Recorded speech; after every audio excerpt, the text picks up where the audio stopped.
this is just some tweets, and then somebody sent me James Langford's letter, and so I just wanted to pull that up. But there's this attempt um, to again talk about immigration in a way that is just so gross and fascistic and wrong.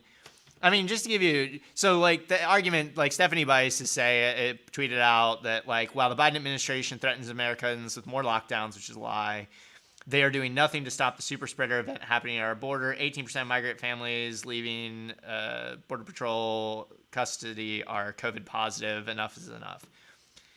One, I don't even think that's true. And if it is, that's weird. And they obviously could stop that at any point they wanted to. And maybe a enterprising representative should get on that. But the other thing is like, there's so few migrants as a total number of Americans, and it's like a third of the Republican Party is refusing to get vaccinated. That's tens of millions of people. I mean, you're talking about a few thousand migrants, maybe 10,000 total, versus like tens of millions of Republicans that refuse to get vaccinated. Which is the bigger problem here? I mean, it's just such a fundamental dishonesty. And then, of course, it's all just, the southern border and the racism and xenophobia. I mean, it's so heinous. And they're all doing it all the time and then turning around and wondering why so many Republicans will list in poll after poll after poll that immigration is the biggest problem facing our country.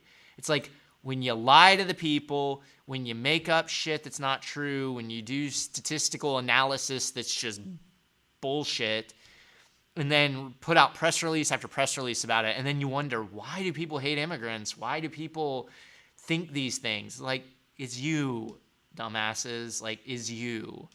And Yeah. I just, it's so disgusting. So yeah, I mean, like Trump wasn't this like uh people say, he is just kind of like a blip, and in some regards he is, but in terms of ideology, he was just a continuation and enterprising enough to pick up on it. Right? That's all it was. He wasn't smart enough to keep the quiet part quiet. And he Yep. was smart. He was smart enough, and I never say Trump is smart again. Probably he was smart enough to know that saying it out loud is actually great political strategy. We are racist.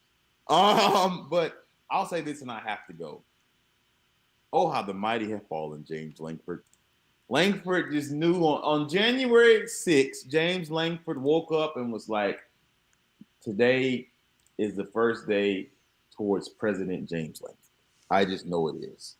And now he's issuing dumb fucking press releases and like going down to the border and like pointing at a fucking lake or something, like a river on the border, like, look at this, and like a wall and stuff. Like, again, he woke up January 6th on that morning, like, I could be president. I really believe it. And now he's like on the border pointing at a hole in the wall saying, oh my gosh, this is the end of America. So, and was like legit. I don't know how concerned he was, but like he gathered up his endorsements and shit about Jackson Lemire, who is just this dipshit crazy fucking political upstart with no money, no name, no credibility, no common sense. And Langford had to like kind of take him seriously for a week. Oh, how the mighty have fallen. So that makes me happy. Yeah.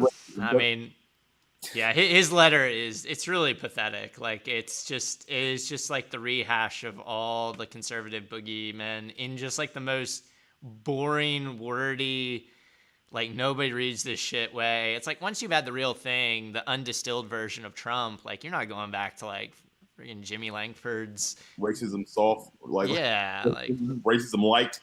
yeah, like, they want the real shit. But I still think he'll be able to eke it out in a moderate Republican primary. Like, he'll get enough that don't want to go back. But yeah, it's painful to watch, and it's just gross that they just continue having to like mine this grievance at the expense of our neighbors that are just trying to come here for a better life. Yeah, the people pay for this. Like, I'm joking about how the mighty have fallen, but like these policies that we were separating children at the border, right? Like there is a human cost, a human toll to them utilizing xenophobia to get elected.